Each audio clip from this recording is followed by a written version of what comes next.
हम एक technical call ले ही लेते हैं, बहुत शॉर्ट टर्म बेसिस पे। रिस्की काउंटर है, रिवर्सल्स भी बहुत होते हैं, पर आज चार्ट्स में देख के क्या लग रहा है कि शॉर्ट टर्म कुछ टारगेट्स बन सकते हैं 7 दिन 10 दिन के लिए सिर्फ? जी, डेफिनेटली एक न्यूज़ बेस्ड मूव्स हम काफ़ी ये स्टॉक में यूजुअली देखते हैं। और अब जो फिलहाल मैं टेक्निकली एकदम शॉर्ट टर्म के चार्ट्स देखूँ तो ₹6 से जो स्टॉक में अप मूव आई है उसमें एक हाई टॉप हाई बॉटम का स्ट्रक्चर बना है और जो लास्ट रीसेंट बॉटम बना है वो ₹7.70 पे हुआ है। सो एनालिसिस के हिसाब से ₹7.70 अब एक इमीडिएट सपोर्ट बन गया है और वो जब तक इंटैक्ट है तब तक आप ये अप मूव कंटिन्यू होते हुए देख सकते हैं और ₹9 के आसपास के इमीडिएट ट्रेडिंग के पर्सपेक्टिव से 9 से सवा 9 के टारगेट रेंज एक्सपेक्ट कर सकते हैं। 9 से सवा 9 के टारगेट्स, इस पे जो है नज़र ज़रूर रखिए। देखिए पिछले 1 महीने में स्टॉक 27% चढ़ गया है और 3 महीने में ये आंकड़ा 30% का है। डायरेक्टर साहब एक बार मंथली चार्ट भी लेके आइए वोडाफोन आइडिया का, चर्चे में है, सोशल मीडिया में सब इसके बारे में बात करें, रिटेल इंटरेस्ट भी बहुत रहता है, तो इसलिए जो है हम दिखा रहे हैं कि कैसी अपमूव जो है वोडाफोन आइडिया में देखने मिले हैं।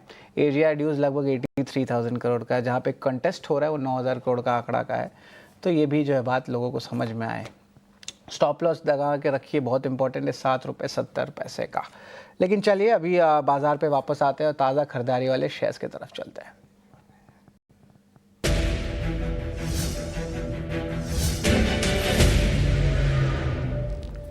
तो ताज़ा खरीदारी वाले शेयर्स पे भी एक बार नज़र डाल देते, तो यहाँ पे Adani group no question asked, 2 stocks है यहाँ पे। सम्मान कैपिटल में अच्छी अपमूव आई है 4% की, जिस तरह हमने एनबीएफसी में सेलेक्ट डेज में दे अपमूव्स देखे जा रहे हैं। आयरेडा भी जो है एक टाइप से एनबीएफसी कहेंगे, यहाँ पे भी जो है 3% की अपमूव आ रही है।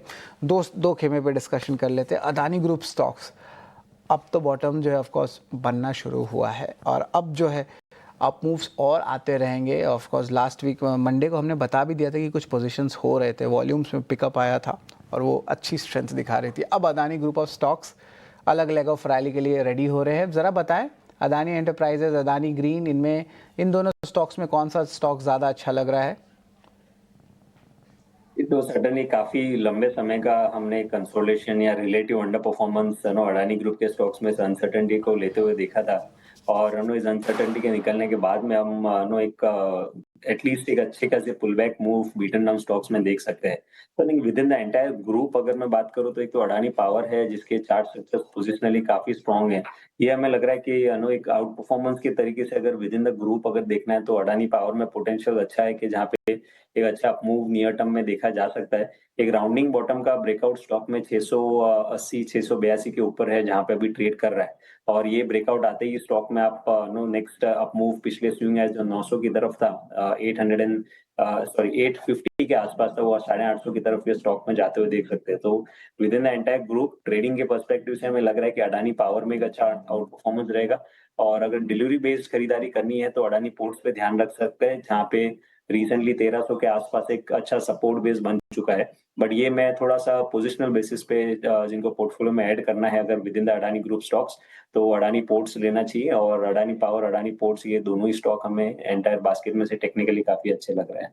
बिल्कुल रुचित, अदानी पावर पे भी जो है नज़र रखे और अगर पोजिशनल सेटअप करना है तो अदानी पोर्ट्स, इस पे भी जो है नज़र रखे। तो अदानी ग्रुप ऑफ स्टॉक्स भी अब नज़र में आ गई, एनालिस्ट कम्युनिटी रडार में, पॉजिटिव न्यूज़ फ्लोज है और आगे जाते हुए भी जो है अप मूव्स देखने मिल सकते हैं। लेकिन एक बार रुचित बात कर